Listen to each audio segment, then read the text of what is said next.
Bueno, perfecto. Bueno, buenas tardes. Les damos la bienvenida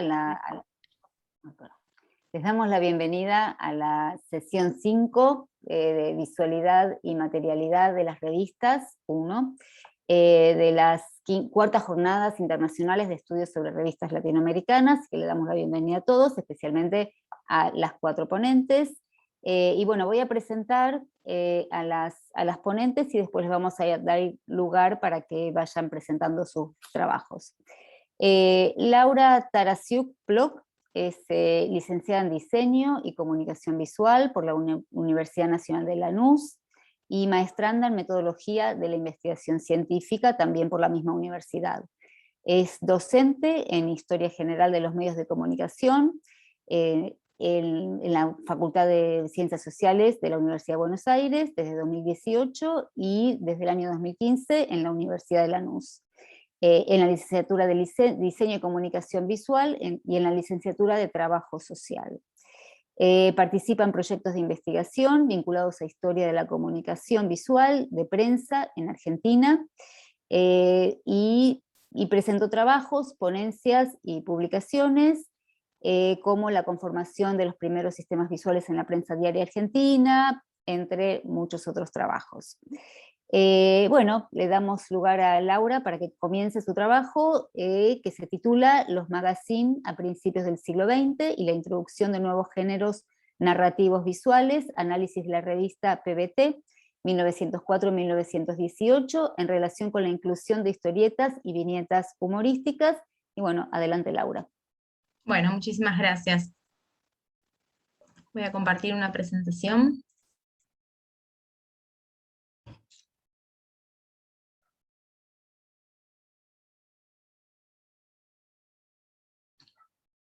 Bien.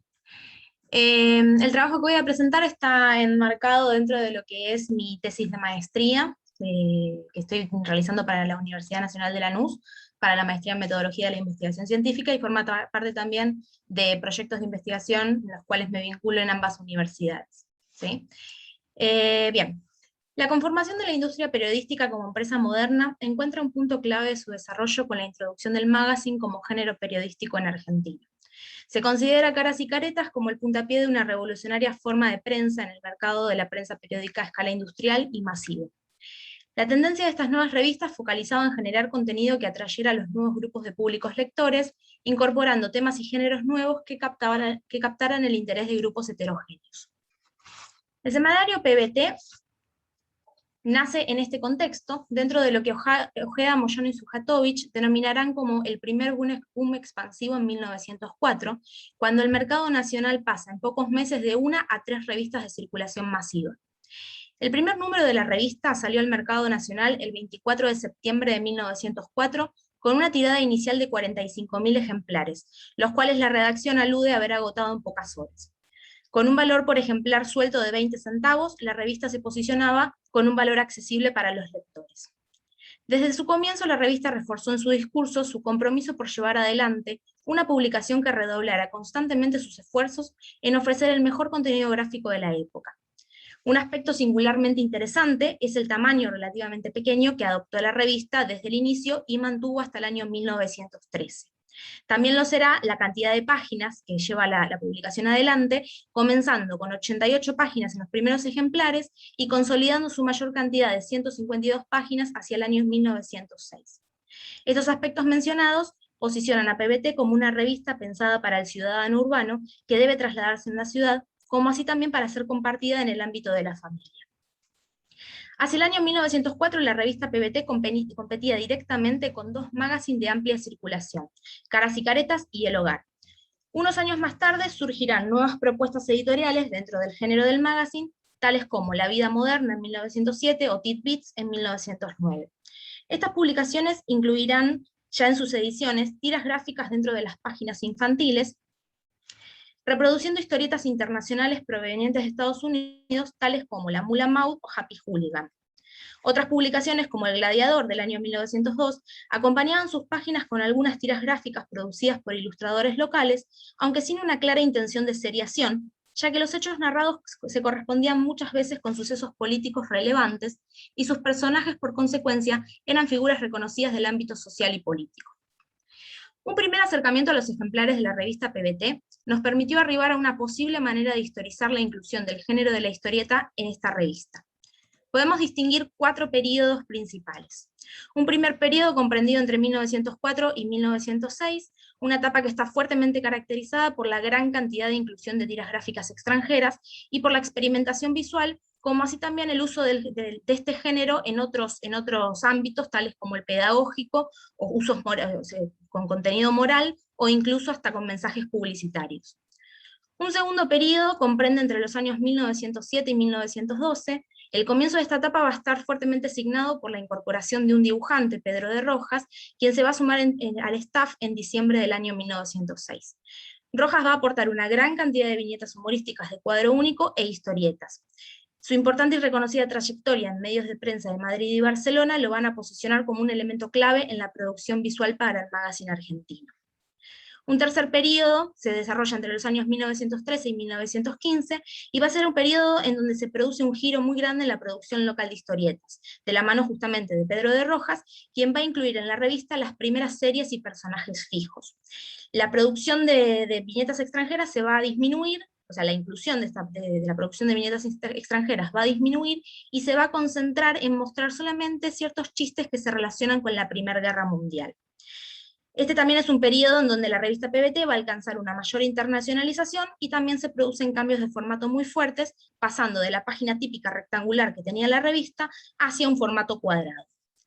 Un cuarto periodo va a estar caracterizado por la salida de 2 personajes muy importantes, como son Rojas y Pellicer, el director de la revista, hacia el año 1916, y esto va a anunciar grandes modificaciones en la revista. Sobre todo podemos observar que la inclusión de la historieta en su sentido moderno ya es un hecho, y los elementos, o sea, las viñetas humorísticas ligadas al contexto sociopolítico ya son elementos prácticamente abandonados, sobre todo en el diseño de las tapas de la revista. Y la producción de historietas en este periodo va a pasar a concentrarse en las manos de Oscar Soldati, un dibujante rosarino que se habría incorporado a la revista en el periodo anterior. Tal como mencionamos anteriormente, PBT apuesta a la inclusión de una gran cantidad de tiras humorísticas, principalmente en sus primeros años. Regularmente una edición de la revista podía incluir entre 6 y 8 tiras gráficas y una gran cantidad de viñetas de cuadro único con temáticas relacionadas con sucesos trascendentales de la semana. En su primer periodo, la mayor parte de las tiras y viñetas se imprimían a color, hasta que se abandona la impresión litográfica en el interior hacia el año 1906, posteriormente de la huelga de trabajadores gráficos, la cual afectó la continuidad de la revista durante al menos 2 meses. Podemos identificar una gran cantidad de material firmado por diversos ilustradores locales, tales como Sanuy, Navarrete, Alonso o Melina, entre otros. Sin embargo, la mayor cantidad de tiras humorísticas serán producciones sin firma o con seudónimos, tales como Currete, Bebé, Cocó, Raúl, y se puede constatar que en realidad estos aportes de firmas, o sea, estas viñetas firmadas por seudónimos e incluso las anónimas, son en realidad casos que proceden principalmente de medios de prensa franceses y en menor medida estadounidenses. Entonces, la incorporación del material extranjero en PBT se va a producir en una época en la que los sindicatos internacionales de historieta se encuentran en surgimiento y consolidación. Roman Gubern va a sostener que estos sindicatos serán los responsables de estandarizar y reglamentar la circulación internacional de cómics estadounidenses principalmente. Por este motivo, y dado las características y la forma en la que se incluyen las tiras extranjeras en la revista PBT, podemos deducir que aún la práctica de intercambio no estaba completamente regulada, y por esto se producían cambios sustanciales en ciertos elementos de las tiras. Y vamos a mencionar como ejemplo una tira gráfica de Winsor McCay, denominada Little Sammy Sneeze, publicada entre los años 1904 y 1906 para las ediciones dominicales del New York Herald. En el caso de la revista PBT se van a publicar solamente 5 tiras de este autor, entre los años 1905 y 1906, casi inmediatamente de su salida original. En la adaptación de esta tira gráfica al medio local, podemos identificar que se produce un redibujo de la misma, marcada en ciertos elementos, estamos marcando acá con círculo rojo, como para poder identificar el redibujo, y principalmente se hace un cambio de formato. El original se publica en un sentido horizontal, dispuesto en 2 filas de 3 cuadros cada uno, y en el redibujo se tiene que cambiar la disposición justamente de estas viñetas, pasando a conformarse en 3 filas de 2 cuadros cada uno. Además, cabe destacar que muchos de los elementos originales se pierden, como los globos de diálogo, la firma del autor, incluso la alusión al copyright que figura en la viñeta original del New York Herald. Y bueno, básicamente pasa a tomar un formato más propio de las viñetas gráficas francesas, que tenían los textos como anclaje al pie de cada cuadro. Además, también la traducción de los nombres generalmente no respetaban, no tenían una vinculación formal con los de los nombres originales de las tiras gráficas, como por ejemplo en este caso que podemos ver que Sammy pasa a llamarse Pablito, o incluso, por ejemplo, otro ejemplo, el de Buster Brown, de Richard O'Cole, que pasa a llamarse Rubito. Si bien la publicación de tiras norteamericanas no era un elemento regular en el medio argentino, podemos destacar que tanto esta serie como también la de otros dibujantes reconocidos como pioneros del cómic constituyen un fenómeno importante en la medida en que introdujeron a nuestro país las producciones vinculadas con autores de la primera vanguardia estadounidense. Sin embargo, la mayor parte del contenido extranjero, publicado sin su firma original o incluso redibujada bajo la firma del seudónimo, será de procedencia francesa. Podemos identificar los trabajos de grandes ilustradores provenientes de medios franceses, como por ejemplo los autores como Benjamin Rabier, Maurice Motet, Nadal o Modenier, además de los reconocidos Henriot y Carandache, a quienes se les reconoce la autoría de sus producciones. La inclusión de tiras gráficas de narrativa secuencial habilitó también el espacio para la utilización de este recurso en otras tipologías distintas a las del humor gráfico. Vamos a presentar brevemente 3 tipologías. Los ejercicios de francés, inglés y alemán es un grupo de tiras gráficas que se publicaron entre los años 1904 y 1905. Eran tiras extranjeras redibujadas y sin sus firmas originales, en las cuales al pie de cada cuadro se incluía en tipografía itálica el texto en castellano, debajo se proporcionaba el texto en el idioma original y la pronunciación figurada. También podemos encontrar ciertas composiciones con secuencias fotográficas, que si bien no llegan a constituir un relato narrativo estrictamente, plantean sin embargo una secuencia, ¿sí?, en cuadros y en viñetas, usando el recurso fotográfico, en donde 1 o 2 niños generalmente posaban en diferentes situaciones, y con un pie de anclaje iban armando, reconstruyendo una determinada situación. Por último también, como una tipología novedosa dentro del uso de la historieta, encontramos las publicidades. Este uso de la tira gráfica también constituye una novedad, en tanto la identificación de la marca no se va a reconocer hasta que se llega al final de la secuencia, en donde surge la frase publicitaria. En sí constituye una publicidad implícita hasta que al finalizar la lectura se completa el sentido del mensaje publicitario. Ciertas marcas de cigarrillos, como Banqueros y Vuelta Abajo, serán las que hagan mayor uso de este tipo de construcción del mensaje publicitario, como así también algunas marcas de venta de joyas y jabones de tocador.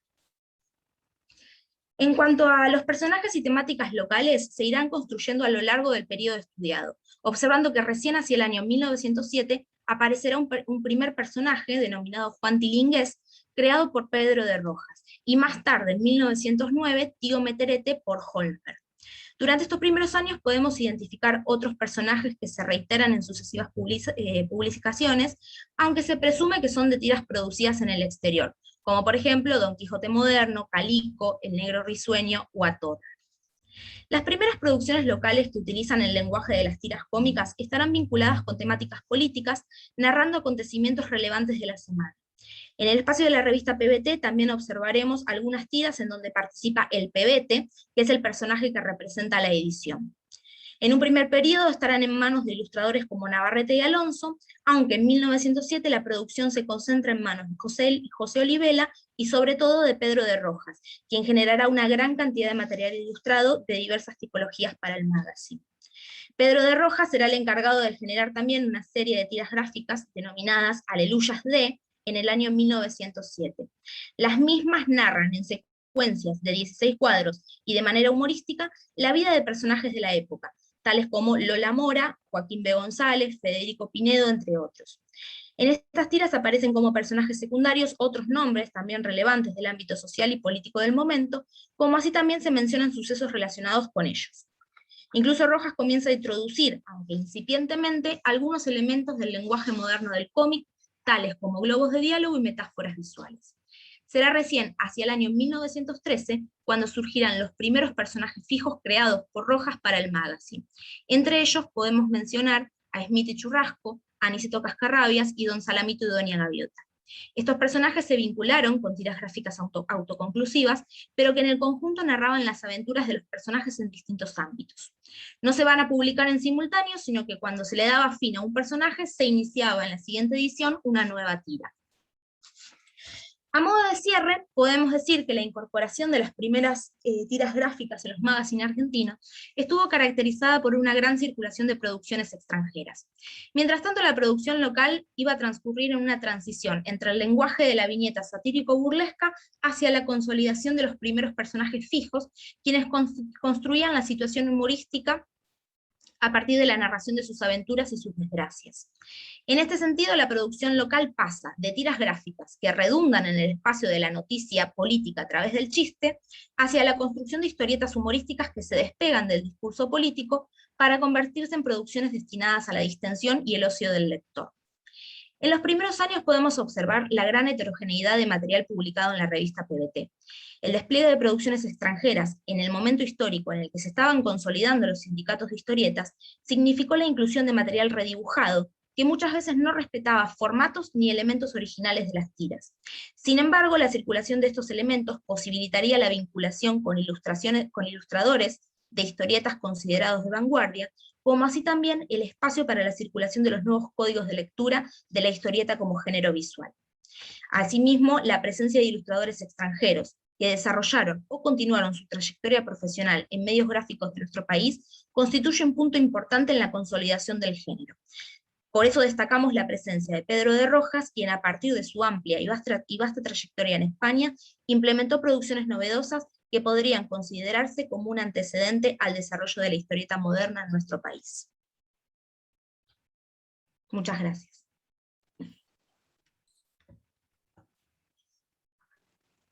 Bueno, buenísimo, Laura. Y muchas gracias Espero por haber estado respetar el tiempo. Sí, perfecto. No, quería aclarar una cosa que creo que no dije, que quienes están participando pueden hacer sus preguntas en el chat a través, en la parte que dice preguntas y respuestas. ¿No? Así que esperamos, bueno, que esas preguntas aparezcan. Bueno, entonces vamos a pasar a Aldana Villanueva, que Aldana es licenciada y profesora en Artes por la Facultad de Filosofía y Letras de la Universidad de Buenos Aires, doctoranda en Historia por la Escuela Interdisciplinaria de Altos Estudios Sociales de la Universidad Nacional de San Martín y becaria doctoral del CONICET. Su investigación gira en torno a las ediciones ilustradas y el proceso de consolidación de las artes del libro en Buenos Aires entre 1910 y 1940. Es docente en la materia Historia de la Comunicación Visual en la carrera de Diseño Gráfico en la Facultad de Arquitectura y Diseño y Urbanismo de la Universidad de Buenos Aires y coordina junto a Sandra Cir y Nora Altrudi el grupo de estudios de Cultura Gráfica y Materialidades en el Centro de Investigaciones en Arte y Patrimonio. Así que adelante, Aldana. Su trabajo se titula Hacia un idearium tipográfico, José Fontana y la revista Páginas Gráficas, 1913-1931.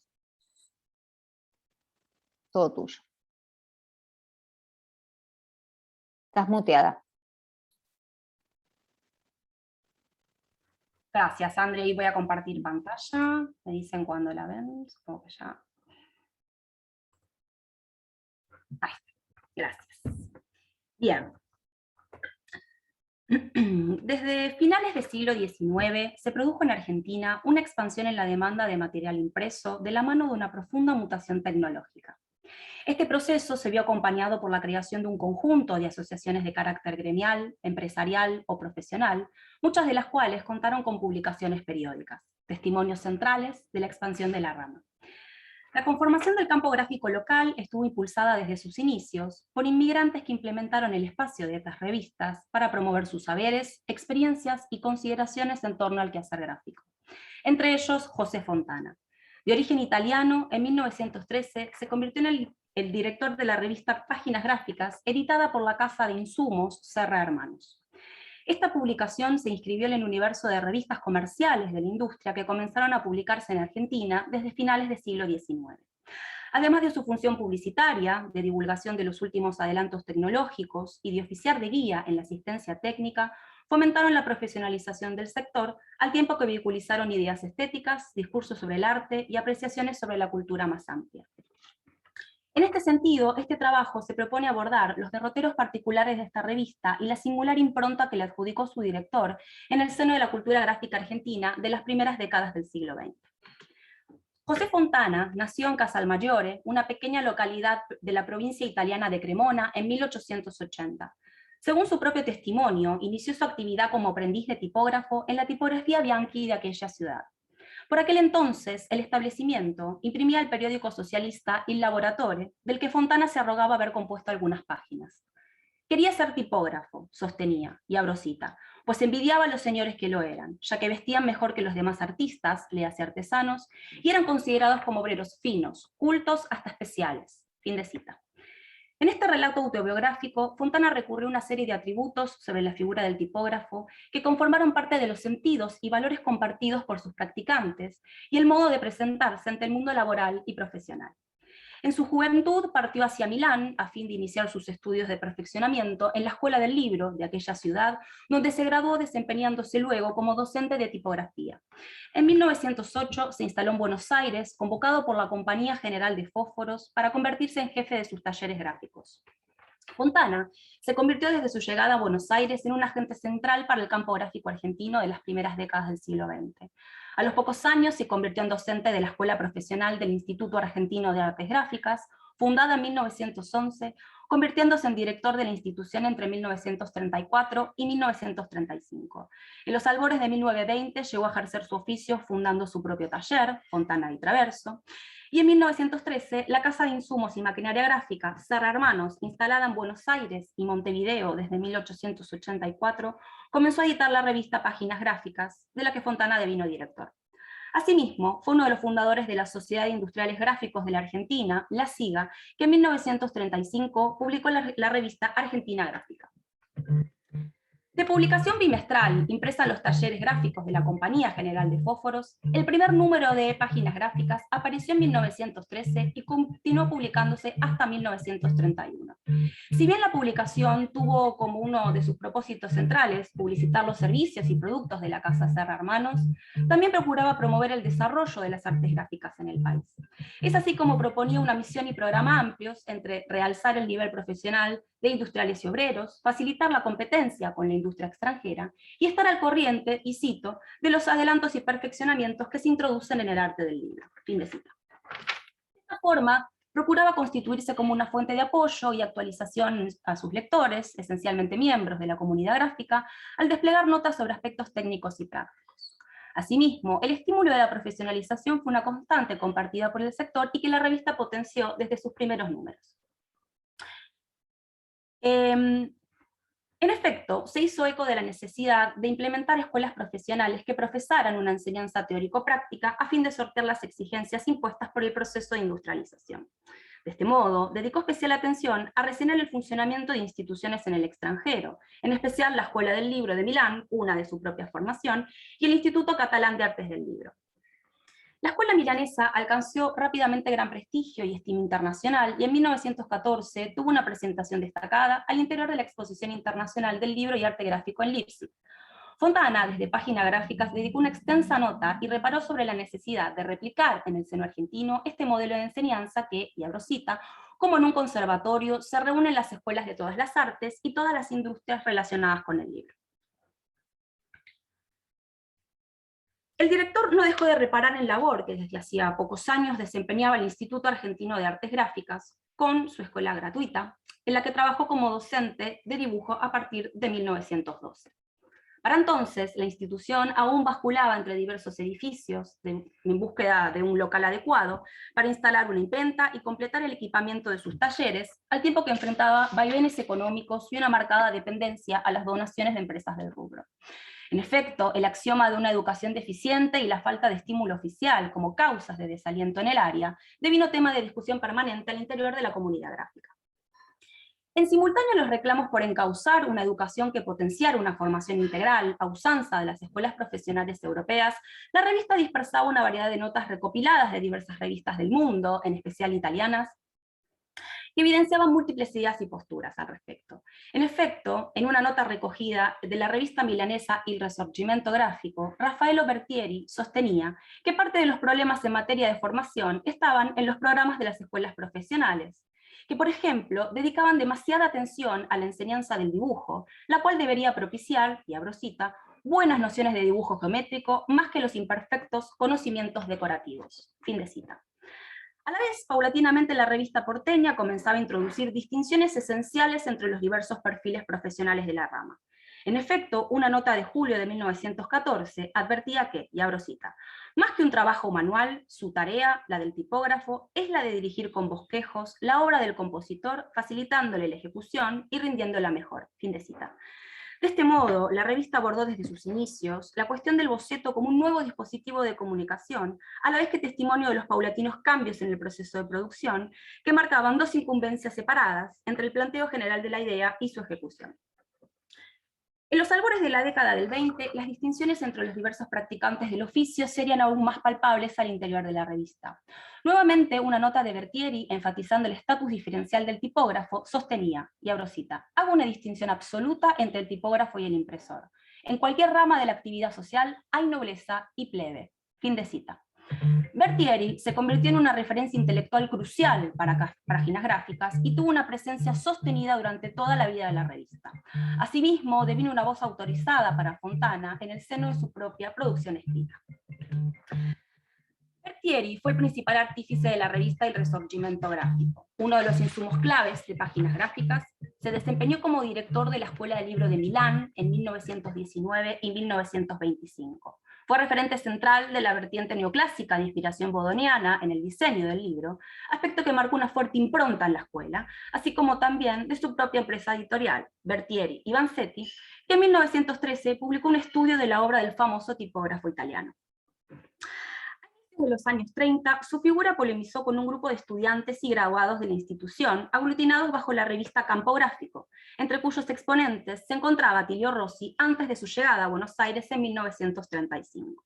Los campisti, a partir de la fuerte convicción de que la tipografía debía ser producto de su tiempo, criticaron la retórica neoclásica impulsada por Bertieri, acercándose a las propuestas de la vanguardia centroeuropea, en especial a los lineamientos de la nueva tipografía. En este contexto, el libro como modelo estético iba a ser puesto a prueba. Mientras para Bertieri este era el punto de partida para diseñar cualquier tipo de material impreso, los campisti insistían a partir del legado vanguardista en la importancia de explorar la elección de los productos gráficos efímeros, en especial el cartel. Fontana, en constante vínculo con su país natal por medio de sus revistas, ascribió los principios de Bertieri.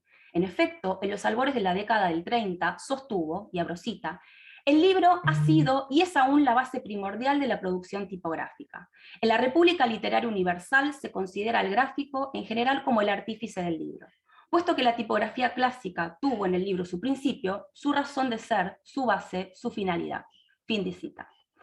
Y si el libro era a su juicio el objeto gráfico por excelencia, la correcta y armónica diagramación de sus distintas partes, portada, índice, colofón, ex libris, se convirtió en el desvelo de Fontana al interior de la revista y luego en su libro El Gráfico Moderno. En especial, las portadas iban a cubrir gran parte de sus preocupaciones. En efecto, sostenía que una buena confección de una portada es la cosa más dificultosa que un tipógrafo pudiese encontrar. En sintonía con Bertieri, el simplismo tipográfico de corte bodoniano se prestaba como la llave a una composición exitosa. De este modo, Fontana procuró desplegar al interior de páginas gráficas una suerte de muestrario de diversos ejemplos de planteamientos y diseños para la puesta en página para libros de diversos géneros, adoptando en ocasiones un esquema dual cristalizado en errores versus buenos planteos o excesividades versus composiciones armónicas. En este contexto, la gráfica de vanguardia fue la principal atacada por el director de la revista. Al respecto, su postura frente al futurismo ocupó un lugar destacado. donde expresó una marcada fricción con la propuesta estética para el diseño de los proyectos editoriales del movimiento. Por ejemplo, a finales de 1914, la revista anunciaba la llegada a la redacción del libro Il Poeti Futuristi, volumen que compiló en 1912 poesías de Marinetti y sus discípulos. El comentario señalaba que, y abro cita, no discutimos los méritos literarios de dicha obra y publicamos como muestra una poesía de Aldo Palaseschi, fin de cita. Ahora bien, si los méritos literarios no estaban en discusión, la revista expresó su distancia respecto a las resoluciones formales, tipográficas y compositivas de las publicaciones futuristas. En efecto, la composición asimétrica de la tapa, la combinación de tipografías, los cambios abruptos de los cuerpos y el uso indiscriminado de negritas constituían para Fontana ejemplo cabal de un verdadero pastiche tipográfico. Para dar cuenta de este problema, adoptó como recurso contraponer una composición a su juicio correcta de una obra cualquiera a su reversión futurista. Al mismo tiempo, incorporó un anuncio de una publicación, de la publicación Poesía, órgano de difusión del movimiento futurista, esta vez compuesta por la editorial a cargo de Bertieri, que, y abro cita, por el hecho de no ser futurista, es singularmente bello. A diferencia de Fontana, Bertieri y los demás articulistas italianos en la revista El Risorgimento Gráfico, como Alfredo Melani, si bien planteaban sus advertencias frente a la revolución tipográfica proclamada por los futuristas, presentaron un lenguaje cordial e incluso laudatorio, ascribiendo algunos de ellos a la necesidad de renovación estética. Fontana, desde la revista porteña, reparó en una cuestión ineludible ligada a la viabilidad de dicho proyecto. Y abro cita. Lo que desean los futuristas es que se estudie una tipografía nueva que acompañe al autor. Pero para esto tendríamos que componer las páginas en distintos tipos. Y si a esta dificultosa, áspera, antiestética composición añadimos la necesidad de imprimir palabras en colores, vemos cuán excesiva aparece hoy esta idea del más allá. Fin de cita. Obra monumental de más de 750 páginas, el gráfico moderno, cuyo subtítulo fue Idearium profusamente ilustrado, se publicó en 1930. Desde la década anterior, Fontana preparaba la ambiciosa edición, enfatizando que, y abro cita, mi libro no será un manual, el tipógrafo moderno será un vademecum, un volumen lleno de vida, de lemas, de ideas y de ejemplos modernos, buenos, útiles y prácticos. En efecto, el muestrario de diagramaciones y ejemplos de planteamientos gráficos, escritos históricos, así como también gran parte de sus convicciones sobre la profesión tipográfica desplegadas al interior de páginas gráficas, pasaron a coronar la estructura miscelánea del profuso ejemplar cuando promediaban sus últimos años de la revista. En consonancia con el tránsito de personas, objetos e ideas en circuitos transnacionales, las revistas de la industria gráfica construyeron poderosas redes profesionales de comunicación. Este marco de polinizaciones cruzadas permitió, por ejemplo, que mientras páginas gráficas se incorporaba el copioso catálogo de la biblioteca de la Escuela del Libro de Milán, el marco de debates estéticos en el seno de esta institución y el pensamiento de Bertieri ofrecieran puntos de apoyo esenciales para las argumentaciones que Fontana maduraba respecto a la praxis tipográfica en Buenos Aires. Ante el contexto de profundos cambios que afectaban al sector, Fontana encaró un perfil profesional de nuevo cuño, aledaño al territorio del diseño, cuyo germen se advierte de los primeros números de páginas gráficas y que desplegó en posteriores itinerarios de su trayectoria en Argentina. En este sentido, la revista deviene un artefacto crucial en sentido doble, como un objeto de comunicación con sus diversas funciones, propósitos e ideas, y a su vez, testimonio de las metodologías de diseño y principios estéticos que le imprimió su director en sus casi 2 décadas de vida. Gracias. Bueno, muchísimas gracias. Entonces, muchísimas gracias, Aldana. Bueno, pasamos entonces a Greiser Coto Sardina. Greiser es historiadora de formación por la Facultad de Filosofía e Historia de la Universidad de La Habana, maestra en estudios de arte por la Universidad Iberoamericana y maestra de estudios interdisciplinarios sobre América Latina, el Caribe y Cuba por la Universidad de La Habana. Se desempeña actualmente como profesora del Departamento de Artes de la Universidad Iberoamericana en la Ciudad de México y cursa el doctorado en Historia y Teoría Crítica del Arte. Publicó artículos en revistas nacionales e internacionales y sus áreas de interés investigativos se relacionan con el arte comercial, las representaciones femeninas en el marco de las ilustraciones publicitarias, así como los impresos latinoamericanos y las redes de revistas de variedades en algunos países de la región, en Cuba y México, entre los siglos XIX y XX. Y su ponencia se titula Parentesco publicitario e influencia extranjera, un acercamiento a la ilustración anunciada de décadas de 1910 y 1920 en las revistas de variedades Bohemia de Cuba de 1908 y Revistas de Revistas de México 1910. Adelante, Greiser, bienvenida. Muchas gracias, un gusto estar acá compartiendo ponencia. Creo que las ponentes anteriores ya van ilustrando algunas de las zonas que también voy a tocar, ¿no?, en la presentación. Así que bueno, básicamente pues referir algunas cosas a manera de conversación para evitar pues el texto tan pesado. Y posteriormente también me gustaría hacerle algunas preguntas a mis compañeras, entonces bueno, ya pasaremos a esa siguiente etapa. Espero que sí se esté viendo la presentación. Sí, se ve perfecto. Ok, a ver si la pongo en grande, ahora sí ya. Voy a poner mi cronómetro para respetar también los tiempos, definitivamente. Pues efectivamente he titulado esta presentación Parentesco publicitario, influencia extranjera. Es un acercamiento que he estado haciendo desde mi tesis de maestría y ahorita lo vengo fortaleciendo en la tesis de doctorado, donde un poco me he encargado de establecer una lectura relacional acerca justamente de las publicidades que comparten la revista Bohemia, es una revista cubana, fundada en 1908, y la revista mexicana Revista de Revistas, fundada en 1910.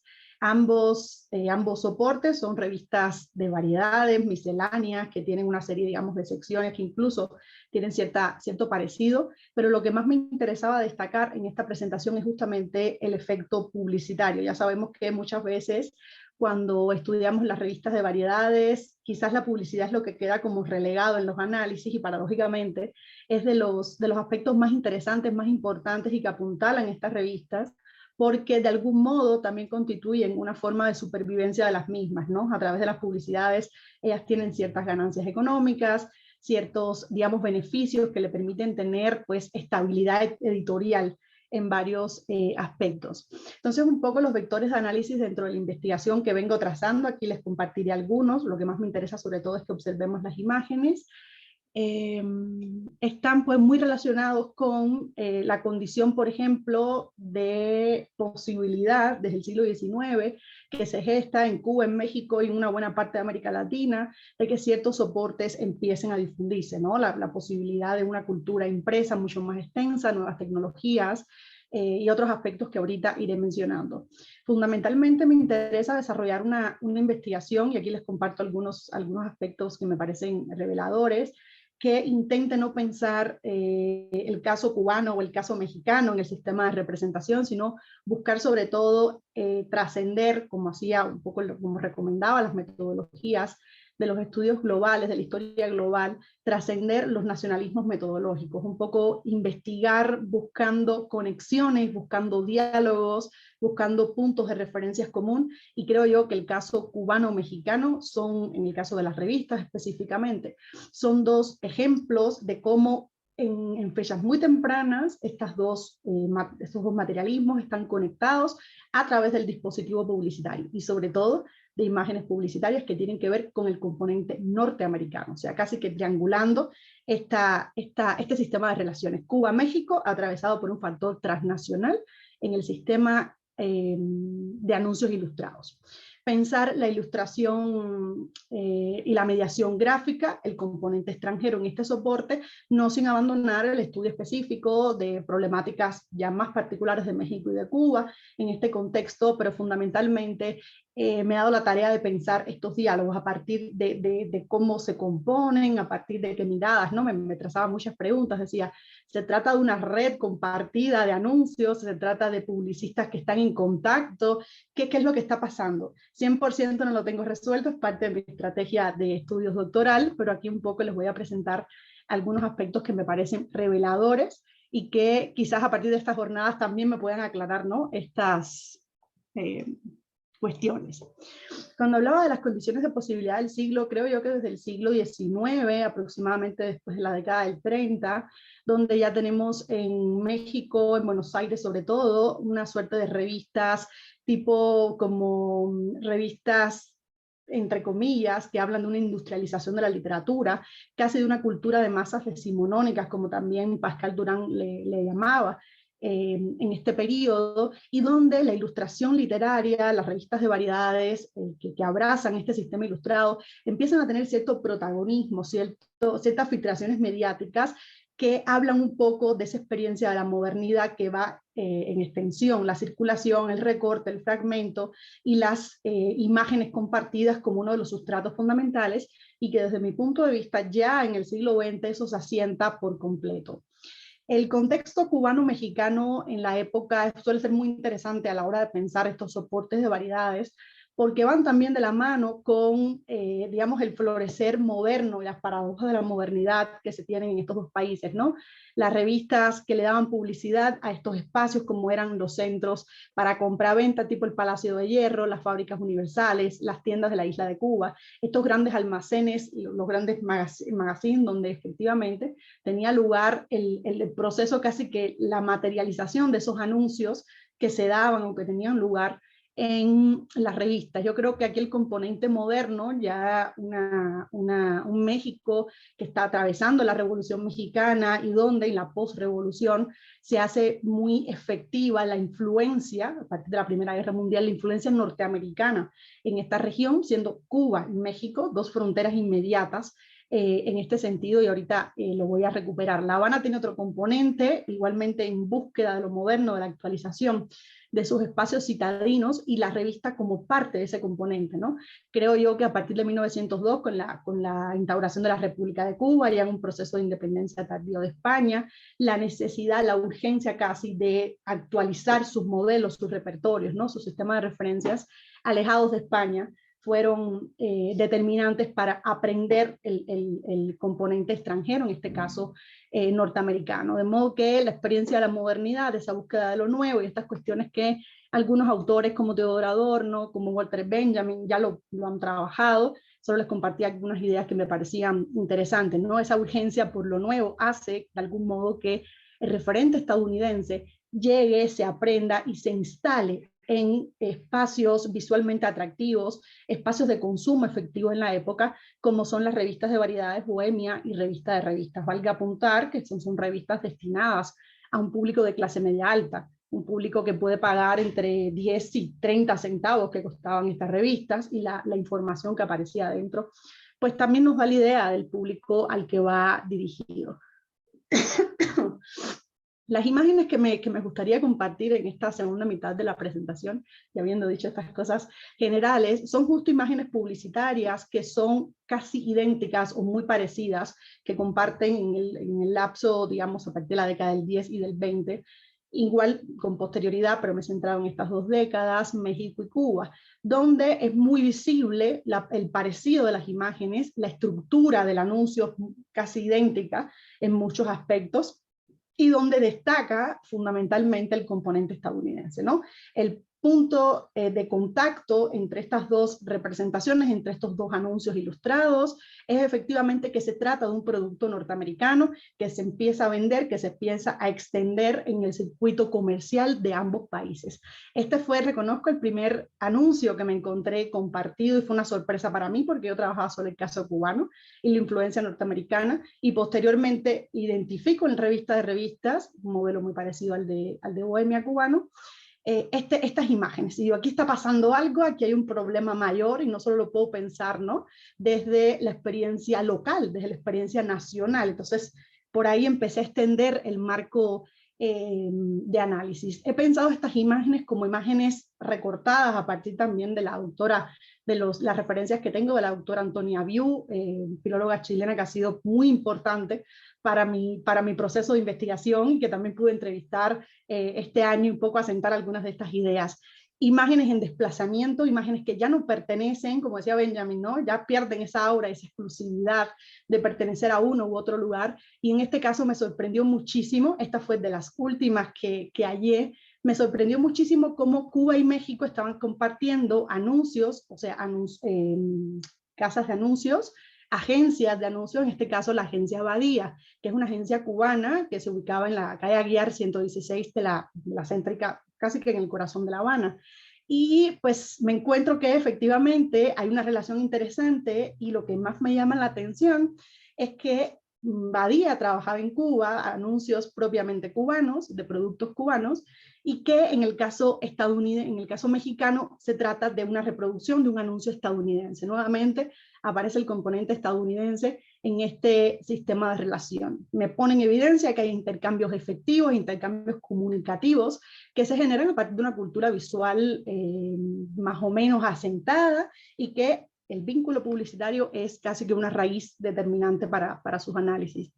El compuesto vegetal de Lydia Pinham lo he analizado mucho para el caso de las maternidades. De hecho, les traje solamente imágenes sobre maternidades, que es uno de los bloques que me interesa desarrollar, y donde nuevamente desde la tipografía hasta la construcción del anuncio es muy parecido. Estos anuncios también me los he encontrado en otras revistas, si mal no recuerdo en Caras y Caretas también anda por ahí, pero la cercanía, la proximidad en las fechas y el parentesco de estas imágenes pues me lleva a pensar que efectivamente son también repertorios visuales que empiezan a asentar o que permiten asentar modelos incluso de maternidades entre lo puritano y lo conservador, en un momento crítico también de las revoluciones feministas y del avance, ¿no?, de los movimientos sufragistas en la época. Reforzar determinados afectos, determinados enunciados, las actividades maternas, todos estos elementos son interesantes a la hora de analizar el anuncio, pero sobre todo el tema del testimonio.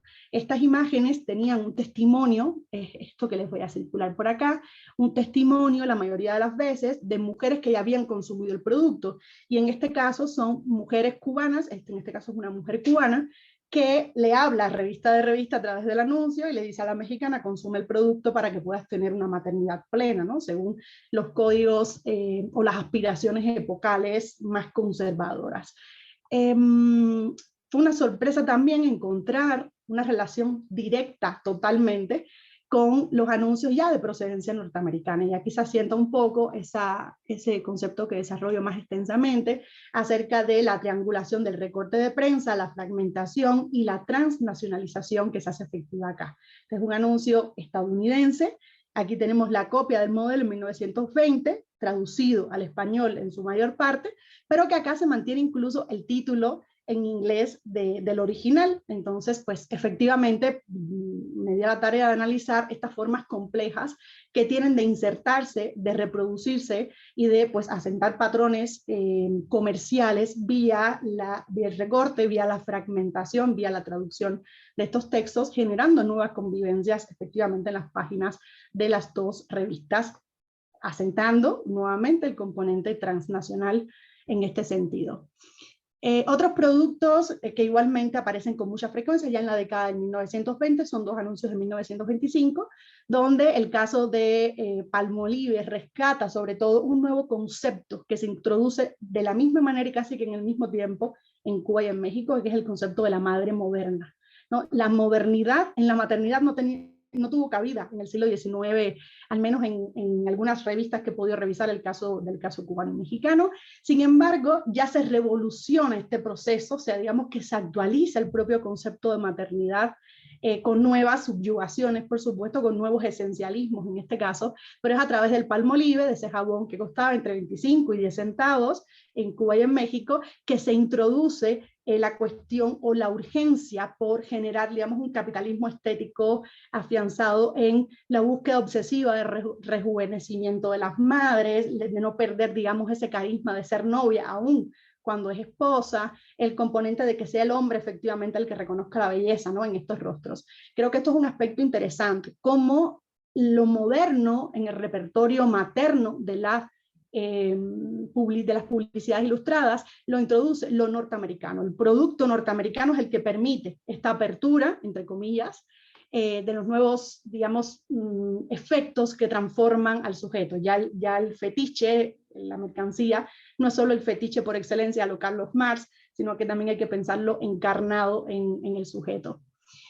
Y un poco para ir cerrando, pues esta breve presentación, también les quería compartir algunos anuncios de la castoría de Fletcher, que también es un producto muy común, muy publicitado en esta época, y donde México y Cuba pues comparten casi en todos los números un anuncio semejante o idéntico sobre estos productos destinados a los hijos, pero que finalmente se les vende a la familia, a la madre y al padre. Una publicidad subliminal donde no aparece la figura materna y donde, entre signos de interrogación, se le hace un llamado a que estén atentas. Madres, la historia de Fletcher es el sustituto agradable, el efectivo, el que les va a alimentar realmente a sus hijos, pero esté atenta, ¿no? Porque luego llora, porque luego no se alimenta bien.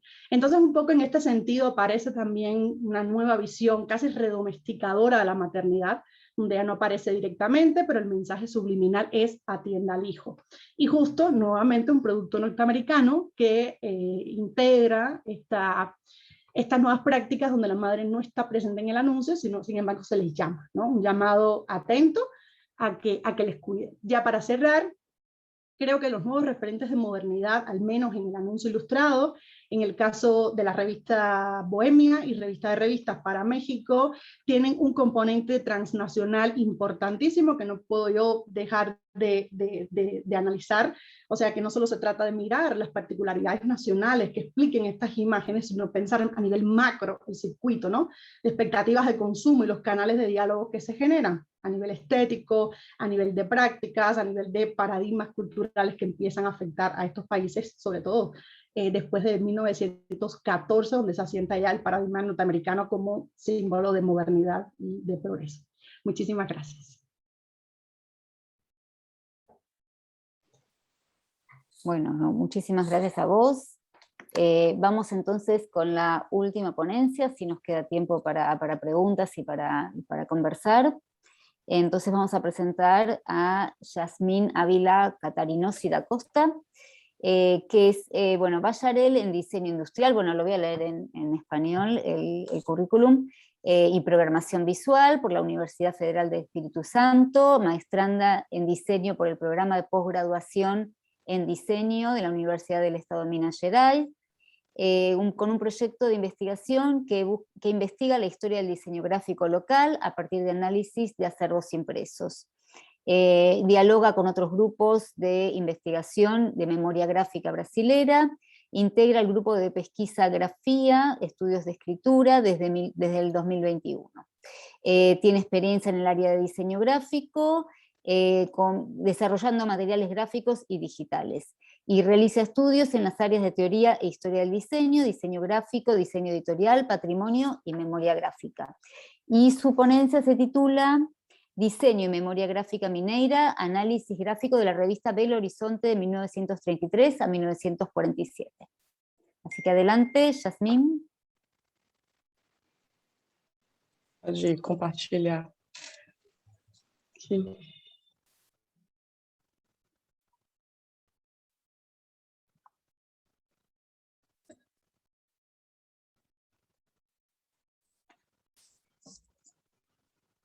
Tá aparecendo? Perfeito. Tá, me chamo Yasmine, né, já fez a apresentação, muito obrigada. Os objetivos da minha pesquisa, buscando contribuir, né, para um melhor conhecimento da história do design local, a pesquisa em andamento, né, ela tem o objetivo de identificar o que caracteriza o projeto gráfico da revista Belo Horizonte, que circulou na cidade de Belo Horizonte na década de 1930 a 1950, e de que maneira ele é relevante para a história do design e memória gráfica, levando em consideração o contexto histórico-social em que esteve inserido. Como objetivo específico, a pesquisa tenta compreender como as teorias e os fundamentos do design gráfico contribuíram para a construção da identidade gráfica da revista, estabelecer relações com a linguagem gráfica desse período no campo gráfico em geral e destacar as contribuições dos colaboradores e artistas gráficos do Estado de Minas Gerais para o desenvolvimento do design gráfico local e nacional. O estudo justifica-se por promover investigações que ajudam a compreender melhor as origens do design gráfico como conhecemos hoje, em particular no Brasil e na América Latina. E aí, nesse sentido, né, dialoga com outros grupos de pesquisa em memória gráfica brasileira. Além disso, ao descrever sua importância, valores e funções, permitirá que os pontos levantados sejam expandidos e aprofundados em investigações futuras. Como metodologia, do ponto de vista da natureza, a pesquisa é considerada aplicada, tem uma abordagem predominantemente qualitativa de caráter exploratório e foi subdividida em 3 etapas. Teve início com a identificação dos acervos da revista localizados dentro da cidade de BH, privilegiados com fácil acesso e consulta online. E a segunda etapa consistiu na base teórica, com a localização da pesquisa no campo de estudo da memória gráfica e explanação de conceitos e teorias que corroboram com o objetivo da pesquisa. A terceira etapa diz respeito à aproximação do pesquisador com o contexto sócio-histórico da revista e a análise gráfica aprofundada. Como procedimentos, utilizamos a pesquisa histórica com a abordagem da microhistória, para realizar as delimitações nos seus recortes temporais, né, que é uma revista que circulou nas décadas de 30 e 50, como os recortes sociais e geográficos, né, na cidade de BH, localizada no estado de Minas Gerais, no Brasil. Quanto também da pesquisa bibliográfica para delinear o perfil da publicação ao longo dos anos, o momento histórico em que foi produzida, o contexto histórico da cidade em que circulou e do campo gráfico em que estava inserida. A escolha da revista Belo Horizonte como fonte primária coloca no âmbito da pesquisa documental, né? Então, foram identificados exemplares catalogados e disponíveis para consulta física ou digital ao público nos acervos do Arquivo Público Mineiro, do Arquivo Público da cidade de Belo Horizonte, da coleção Linhares, que pertence à Universidade Federal de Minas Gerais, e da Biblioteca do Instituto Cultural Almir Martins. Só que, no entanto, devido às medidas de prevenção da pandemia, da Covid-19, ocasionou suspensão das atividades de atendimento ao público, dos arquivos públicos e bibliotecas, e foi utilizado apenas os acervos disponibilizados em mídia digital pelo Arquivo Público da cidade de BH e da coleção Linhares. Então, dentro dessa vasta produção, né, seria inviável ainda assim analisar todo o material, sendo necessário uma seleção de números específicos dentro desse total, e a ideia inicial era realizar análise de ano a ano da sua circulação, no intuito de acompanhar a evolução e as nuances do projeto gráfico. No entanto, no decorrer da pesquisa, eu constatei que a ausência de exemplares em mídia digital nos anos de 1935, 1941 e 1942. Em substituição desses anos, foram adicionados, então, os anos 1948, 1949 e 1950, que foram achados posteriormente, durante a pesquisa. Em seguida, foram selecionados os únicos exemplares disponíveis nos anos de 1938, 1945 e 1946. Por fim, nos anos com maior disponibilidade de exemplares, foi dada preferência aos números publicados nos meses de agosto, que é o mês de aniversário da revista, e na ausência desses meses, foram substituídos pelo mês de janeiro ou dezembro.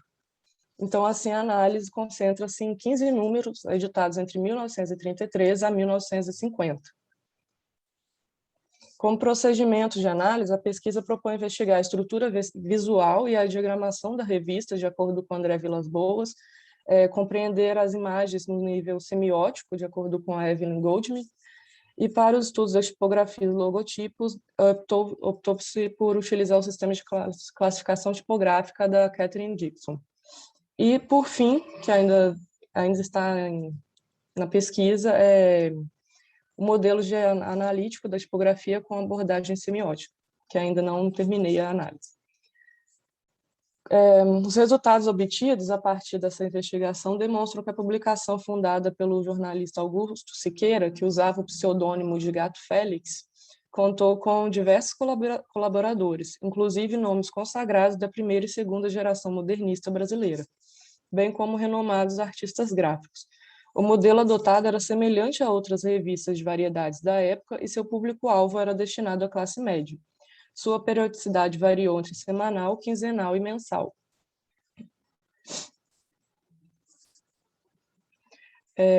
O primeiro número, lançado em 19 de agosto de 1933, como uma publicação semanal, abordava desde temas literários, contos e crônicas, notícias, do cotidiano, moda, cinema, anúncios e propagandas. A recorrência de assuntos relacionados à política sugere um posicionamento conservador. Existiam muitas homenagens a políticos brasileiros, né? A confecção e impressão da revista era realizada inicialmente na gráfica Queiroz, posteriormente passando para diversas outras gráficas, como a tipografia Castro, imprensa oficial, gráfica Santa Maria, tipografia Cruzeiro e gráfica Neptúnia. Em 1936, fez também parte da direção o ilustrador Érico de Paula, e durante certo período de 1936 a 1940, fez também parte da direção o Dr. Floriano de Paula, que é um político. Com o falecimento do Augusto Siqueira, em 4 de outubro de 1946, a revista volta a circular somente em 1947, e sob a direção do jornalista Miguel Chalup, que ele dá novos ares, né, mais modernos e atraentes métodos de publicidade. A partir de 1948, muda novamente a direção e é instaurada uma nova fase na revista, sob a direção e redação de Edson Bonifácio Costa. Os anúncios mais recorrentes e propagandas que a gente tem, né, eu identifiquei alguns que são Caixa Econômica Federal, a Philips, Massas Aimoré, dentre outros, alguns bem importantes para o estado de Minas, igual a Drogaria Araújo. Ela é uma farmácia que ela existe até hoje. E algumas cervejas também, Sal de Fruta Eno, Cerveja Boêmia também, uma mais antiga do Brasil. Daí, continuando. Da análise gráfica, identifiquei que nas capas há predominância da imagem, seja ela ilustrada ou fotográfica, retratando o cenário sociocultural mineiro e nacional. Tem os avanços tecnológicos, né? Começa a aparecer carros, aeronaves, as conquistas das mulheres, como a liberdade de se vestir e se maquiar. As ilustrações, elas possuem elementos marcantes, principalmente do movimento Art Deco, com a constante representação da figura feminina, o uso expressivo de formas geométricas, especialmente círculos e traços estilizados. Os artistas demonstram bastante domínio das técnicas, né, de sobreposição, noção de perspectiva. Algumas dessas capas foram ilustradas por renomados artistas igual Fernando Pierucci, Monsan, Júlio Calcal, Rodolfo Marques, Silvio Costa, Érico Moura, Érico de Paula também, Osório Belém, entre outros. O logotipo Belo Horizonte, ele muitas vezes acompanhava a ilustração e ele é desenhado a partir de diferentes formas e estilos tipográficos. Alguns desenhos são criados a partir de formas geométricas com aspecto circular, né, o qual remete ao movimento Art Deco, enquanto outros são baseados em fontes mais modernas. A principal característica do miolo é a utilização de fio, né, de pequenos acabamentos tipográficos, ilustrações, charges e, posteriormente, maior quantidade de fotografias. A diagramação ela é flexível e cambiante. O editorial não possui uma estrutura fixa e muda a cada número, apresentando diversas soluções gráficas.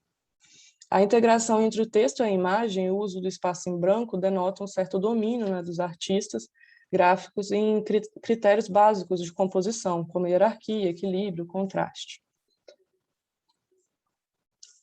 A forte influência do movimento Art Deco, ela está presente, né, das vanguardas europeias, né, de modo geral, mas principalmente do Art Deco, está presente na representação constante da figura feminina, nas vestimentas, nas formas geométricas, no uso da perspectiva, nas cores não chapadas, no predomínio da cor vermelha também, combinada com outra cor, e nas tipografias estilizadas.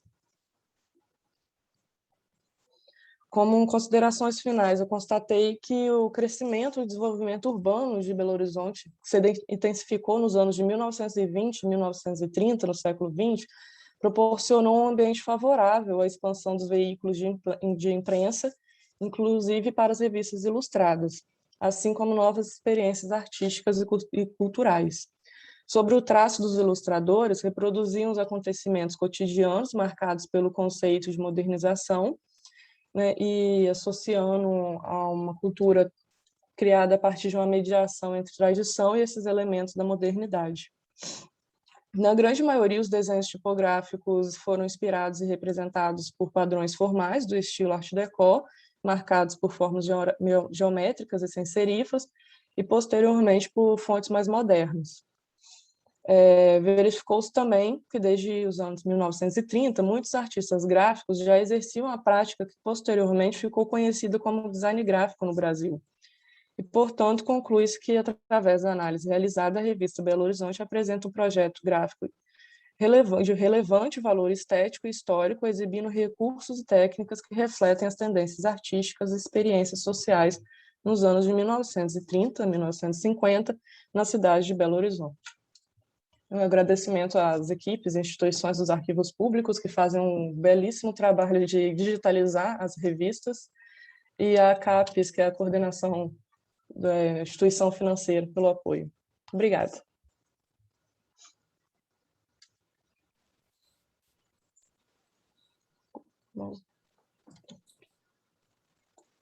Buenísimo. Bueno, muchísimas gracias a las 4 ponentes por tan lindas ponencias. Yo voy a hacer unos brevísimos comentarios, muy breves, y a lo mejor alguna pregunta en el medio a cada una. Aprovecho también mientras tenemos unos minutos, entonces me gustaría que también surjan preguntas del público, de quienes nos están acompañando. De manera que en realidad, bueno, me pareció muy interesante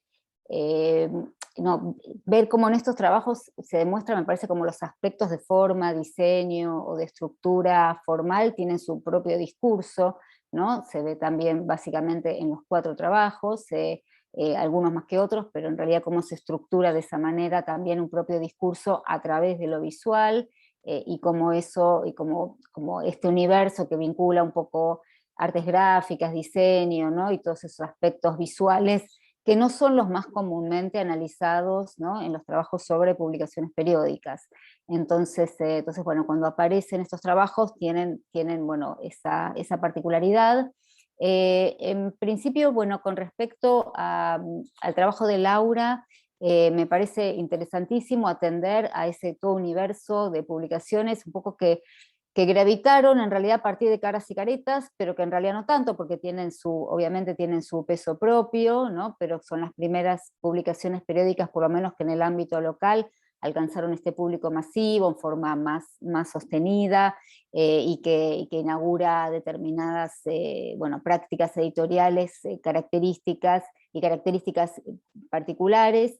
Pero en realidad como surgen un poco a partir de ella, o tal vez habría que discutir si surgen a partir de Caras y Caretas o tienen como su derrotero especial. Entonces, por lo general se estudiaron poco las otras publicaciones, ¿no? que surgen en realidad a partir después digamos, del principio del siglo XX.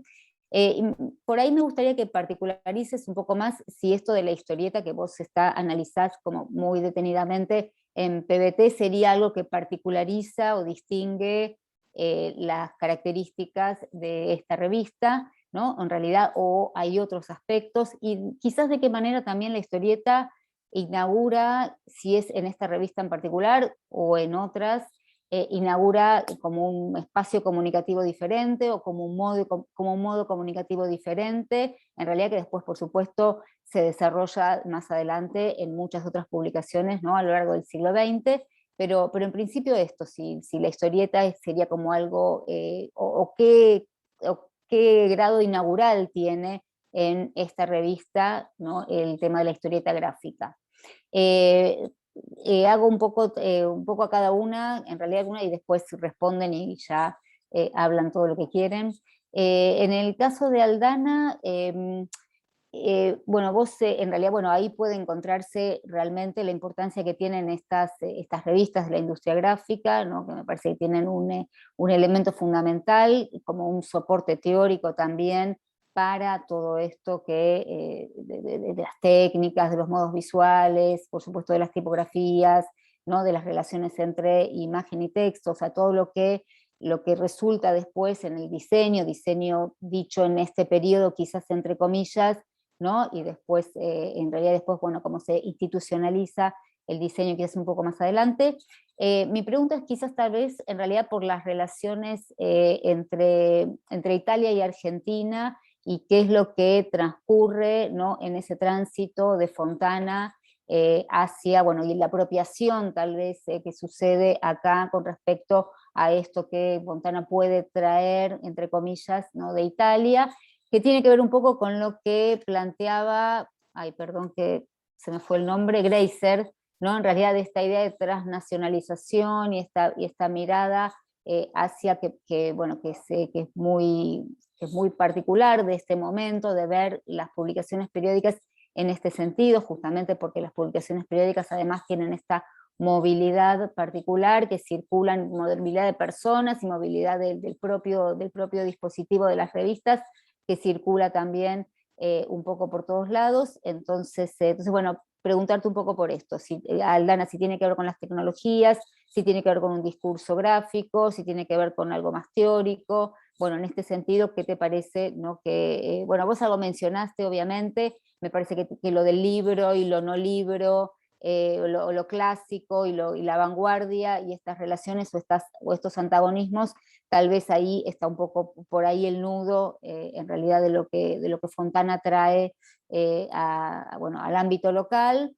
En el caso de Greiser, bueno, me interesó muchísimo toda esta relación, ¿no?, y esta apelación a la globalización de este tipo de imágenes, y sobre todo particularmente se da en la publicidad. Muchas de las publicidades que vos mencionaste o que vos mostraste en realidad se ven también en revistas sudamericanas, y no solamente bueno, se ven esas publicidades en sí, sino también ese tránsito, ¿no?, de las imágenes que a través de cliché o a través de copias circulaban, ¿no?, como un modelo más globalizado de publicidades que podían provenir de Estados Unidos o de Europa, pero que sí, básicamente de Estados Unidos, un poco como vos mencionás, pero también circulando entre las distintas publicaciones.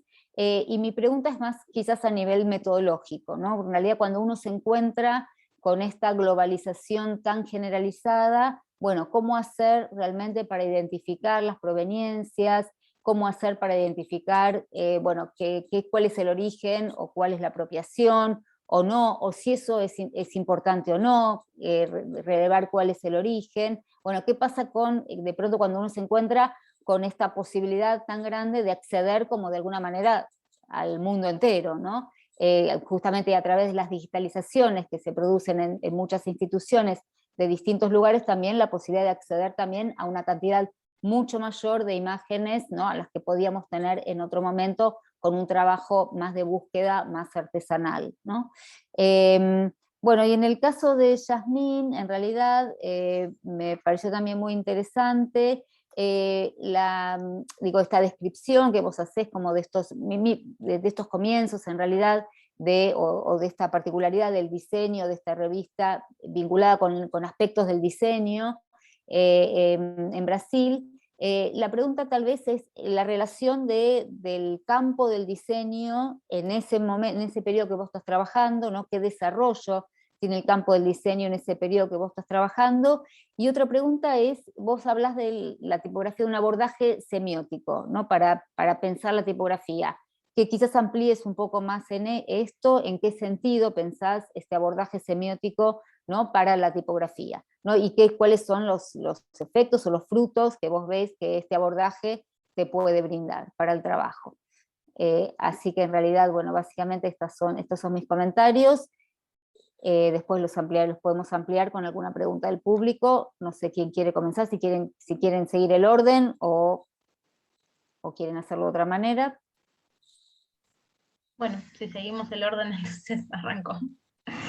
Bueno, con respecto a lo que vos preguntabas, Sandra, con respecto a qué grado inaugural tiene la revista PBT en relación a la incorporación de la historieta, yo considero que, por las observaciones que estuve viendo, tanto en PBT como en otras publicaciones contemporáneas, sobre todo en sus primeros años, o sea, antes incluso de 1910, yo considero en esas observaciones que pude rescatar el énfasis muy fuerte que hace la revista en una incorporación de tiras gráficas con una gran cantidad en cada uno de sus números.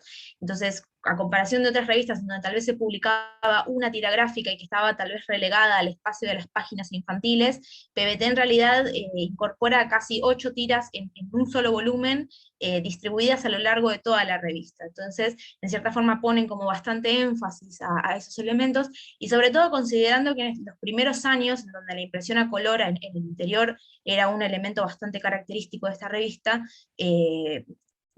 la mayoría de las tiras gráficas estaban impresas a color. Entonces eso también les daba como cierto grado de visualidad y les otorgaba como un plus llamativo, ¿no?, dentro de la publicación. Entonces, si bien es muy heterogéneo el material publicado y la producción local es casi ausente al comienzo, sí pongo bastante énfasis en esta cuestión de que PBT pone como en la mesa muchísimo material extranjero, incluso antes, digamos, aunque sin estos elementos propios de la historieta moderna como lo conocemos nosotros ahora, ¿no? Porque si nos ponemos a entrar en el juego de definir cuál fue la primera historieta acá en Argentina, digamos, podemos encontrar varios puntos de vista desde distintos autores, ¿no? Pero el tema es cómo empezó a circular, digamos, este lenguaje, cómo se vinculó justamente con estas primeras producciones extranjeras, y también rescato de la revista PBT, y esto adhiero con un autor, con el autor Gutiérrez, Juan José María Gutiérrez, que destaca que PBT de hecho publicó, de la mano de Pedro de Rojas, una de las primeras series que casi no fueron estudiadas, consideradas como un antecedente de la historieta argentina, que es esta serie justamente Pues Señor, que construye a este personaje que yo mencioné, que es Juan Tilingués, que fue publicada en el año 1907.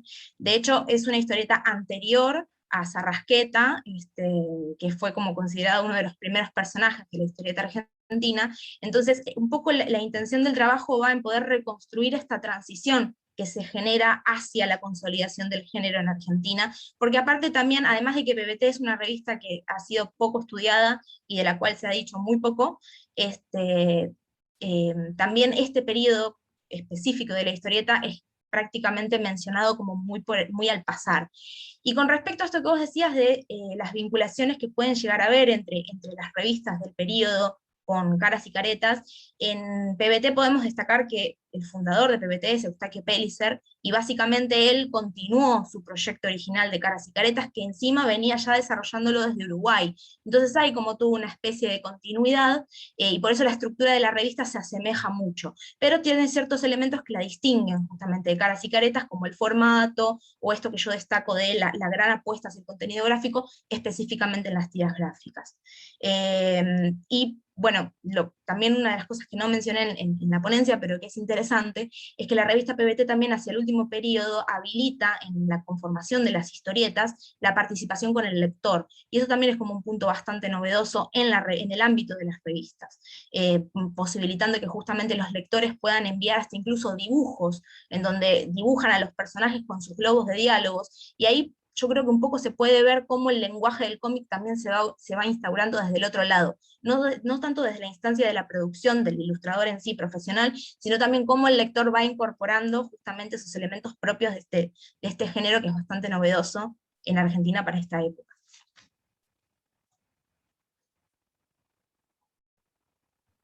Bueno, entonces sigo yo por orden, ¿no? Bueno, Sandri, tu pregunta fue más general por este vínculo con Italia y esencialmente con Milán. Y esas redes son por múltiples motivos, y son múltiples y por múltiples aspectos. De hecho, un punto central es, bueno, ¿cómo llega Fontana acá a Argentina? Y en un punto siempre todos los relatos más autobiográficos, ¿no?, que aparecen, ¿no?, en todas estas revistas de la industria gráfica, sostienen que él viene convocado acá en 1908 para trabajar en la Compañía General de Fósforos, ¿no?, para incorporarse a la Compañía General de Fósforos. Y precisamente la compañía pertenecía en ese momento a un conglomerado, unos grupos familiares, ¿sí?, entre ellos uno de los más importantes, que es el grupo Devoto, de la familia Devoto, todas, digamos, familias italianas que se instalan acá a fines del siglo XIX, y Y en ese contexto, ¿no?, ellos cuando empiezan este camino, ¿no?, que la Compañía General de Fósforos inicia de una suerte de diversificación productiva, ¿no?, y que llega, ¿no?, a alcanzar esa suerte de integración vertical de este gran conglomerado gráfico, bueno, lo primero que inician es los talleres gráficos para imprimir las cajitas litográficas de los cigarrillos aquí en Argentina. Y en ese contexto hay como una renovación muy grande de los directores, de los directivos de las distintas áreas que van cubriendo esta diversificación productiva, y la compañía convoca en general a gerentes y managers egresados del Politécnico de Milán, ¿no? De hecho, en ese momento, el Politécnico de Milán, uno de los egresados era manager de la Pirelli, que en el mismo momento que viene Fontana, empieza a dirigir la compañía. Y en ese contexto es muy posible que Fontana haya sido convocado, ¿no?, desde la Escuela del Libro de la misma ciudad para dirigir esos talleres, ¿no? Eso en principio. A su vez, tanto Politécnico de Milán como la Escuela del Libro de Milán, como la Escuela Profesional, todas dependían de la misma unidad que era la Società Humanitaria, una sociedad de corte socialista, digamos, de fines del siglo XIX, que aglutinó en esos momentos unas reformas educativas muy grandes en Milán, y con la que la empresa estuvo muy vinculada, ¿no? Entonces, en un primer momento hay un vínculo con Italia ligado a ese lugar.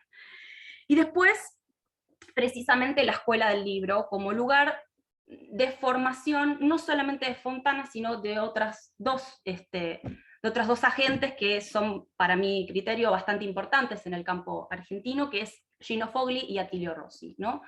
Entonces, en realidad, este vínculo con Milán y este trabajo que yo presenté, que es específico sobre el vínculo que tiene Fontana con Bertieri, uno de sus principales artífices, está enmarcado en algo de pensar un poco más, un estudio más amplio, ¿no?, ligado a estas tres trayectorias, y a, bueno, cómo capitalizan los debates, las derivas de esa institución y ese lugar, y cómo se relocalizan aquí en Argentina, ¿no? Entonces, eso como por un lado. En donde, bueno, Fontana concretamente le dedica mucho lugar en páginas gráficas, sobre todo, él también participa en los anales del Instituto Argentino de Artes Gráficas, pero sobre todo, páginas gráficas tiene una línea muy sostenida del pensamiento, sí, más teórico, estético de Bertieri, en lo que va de toda la revista. Mientras, bueno, obviamente como coletazo en este conflicto, ¿no?, entre, bueno, sí, como vos decías, vanguardia, ¿no?, y el estatuto del libro, ¿no?, como objeto estético, modelo estético en ese contexto, Rossi es el que está en bastante fricción en ese momento con Bertieri, y luego llega en el año 35 aquí en la Argentina.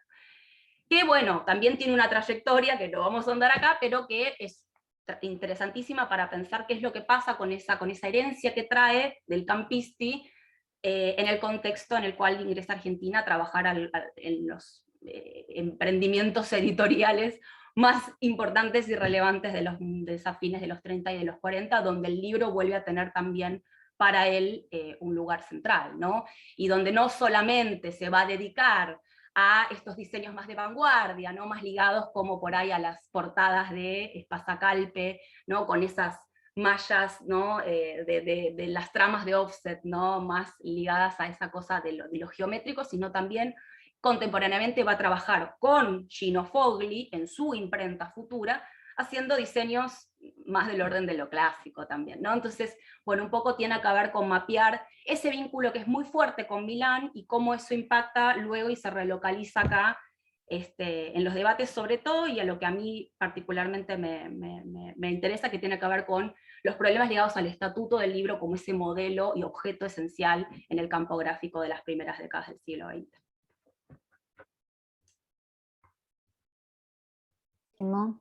Bueno, ahora sigo en el orden.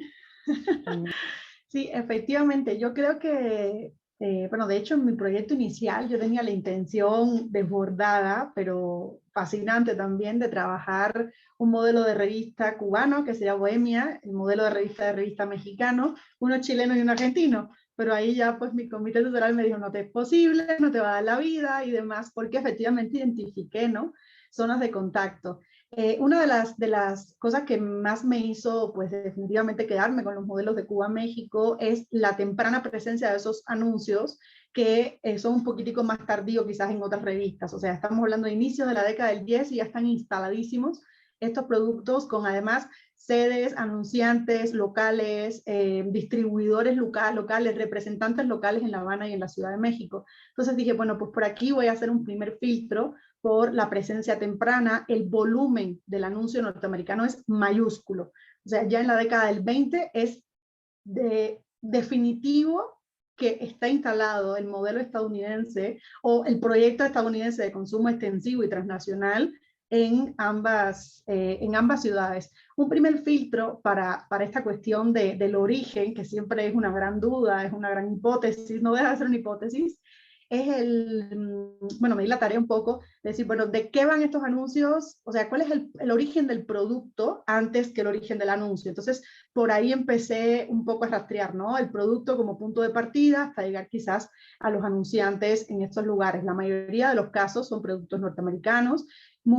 Tengo unas cuantas referencias de los modelos previos a Revista y a Bohemia, en circulación en Estados Unidos, entonces un poco por ahí la sospecha. Aunque ya pensándolo desde las metodologías de la historia global, de la historia horizontal del arte, ya pensar radicalmente en polos receptores y polos productores, en este punto donde se desborda la experiencia transnacional con esta primera globalización, entre comillas, creo que ya no es tan importante, ¿no? O darle tanta atención al modelo productivo inicial como a la aplicación de las recepciones, de la receptividad, la resemantización en estos diferentes soportes que cada uno le imprimen, por supuesto, un aspecto sensible, estético particular dentro del soporte mismo y a nivel de consumo social, ¿no? La lectura como primer eslabón del consumo, más allá de que en la vida real quizás estos productos tardaran más en llegar a la vida cotidiana de las personas cuando sobre todo bajaban los precios y eran pues un poco más accesibles. Pero sí, por ahí va la cuestión. Me he apoyado muchísimo en algunos autores latinoamericanos y europeos que han pensado las problemáticas de la historia global desde el arte, desde la cultura, para poder afincar, ¿no? esta trama relacional que es interminable. Una cosa me conecta con otra. Luego vi que en Caras y Caretas también tenía el principal ilustrador y dibujante de anuncios mexicano, que es Ernesto García Cabral. Tenía portadas y tenía trabajo ahí, me quedé súper impresionada. Dije, bueno, efectivamente tengo que tocar estos puntos en algún momento para que no se sienta que es exclusivo del caso Cuba-México y darle valor también a toda la extensión, ¿no? De estas problemáticas en diferentes lugares, ¿no? Desde el norte de América hasta el sur, más sur de América, pasando por el Caribe, que es un área que a veces se descuenta, ¿no? De la zona latinoamericana, y ahí un poco reivindicando también la región. Muchas gracias. Por eso le da justamente el sentido global, ¿no? Exacto. La verdadera dimensión del sentido global, absolutamente. Bueno, sí, Yasmín. Fizeram uma pergunta aqui se a revista Belo Horizonte dialoga com outras da época, do Brasil, do projeto gráfico. Sim, em relação ao Brasil dialoga, em relação a outros países da América Latina nem tanto.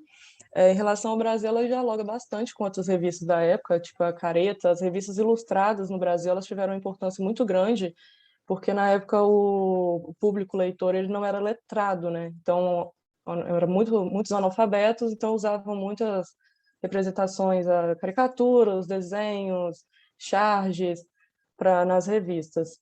Então, tipo, a Belo Horizonte, então, ela dialoga bastante com as brasileiras, né, no caso, tipo a revista Careta, Para Todos, tem outros artistas gráficos também mais conhecidos, igual o J. Carlos, o Calixto.